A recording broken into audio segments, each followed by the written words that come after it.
एक घना जंगल था। उस जंगल में एक शेर रहता था।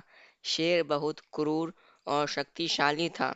जंगल के सभी जानवर उससे कांपने लगे। उसी जंगल में एक लोमड़ी रहती थी। लोमड़ी बहुत चालाक थी। एक बार लोमड़ी जंगल में अपने शिकार की तलाश कर रही थी। तभी अचानक एक शेर उसके सामने आ गया और उसने लोमड़ी पर हमला कर दिया और उसे पकड़ लिया। लोमड़ी ने किसी तरह खुद को संभाला और शेर से बोली, शेर भाई, ईश्वर ने मुझे इस जंगल में भेजा है और अगर तुम मुझे मारोगे तो वह तुम्हें इसकी सजा भी देगा। लोमड़ी की बात सुनकर शेर असमंजस में पड़ गया और लोमड़ी से बोला, तुम जो कह रही हो उस पर कैसे विश्वास करूं? और ये कि ईश्वर ने तुम्हें यहाँ क्यों भेजा है? लोमड़ी ने कहा, यह जंगल बहुत बड़ा है और इस जंगल में तुम्हारा राज है। तुम इस जंगल का प्रबंध अच्छे से कर सकते हो, इसलिए ईश्वर ने मुझे तुम्हारी मदद के लिए भेजा है। शेर ने कहा, शायद तुम अपनी जान बचाने के लिए झूठ बोल रही हो। इसका क्या सबूत है कि तुम्हें ईश्वर ने ही भेजा है?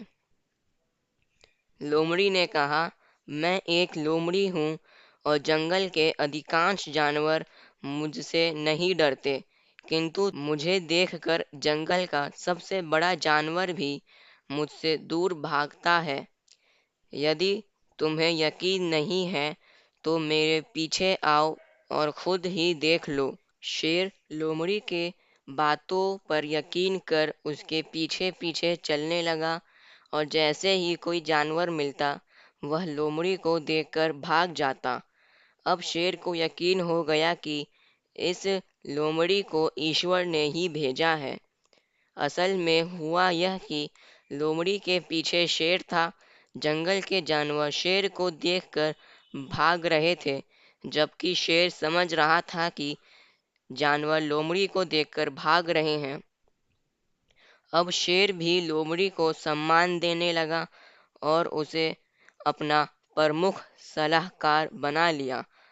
लोमड़ी को अब भोजन के लिए भटकना नहीं पड़ता था, क्योंकि शेर लोमड़ी को ईश्वर द्वारा भेजा गया प्राणी समझकर जो शिकार करता था उसी में से कुछ हिस्सा भी दे देता था। इस प्रकार लोमड़ी अपने चालाकी से न सिर्फ अपनी जान बचाई बल्कि शेर की सलाहकार बनकर आनंद पूर्वक जीवन यापन करने लगी।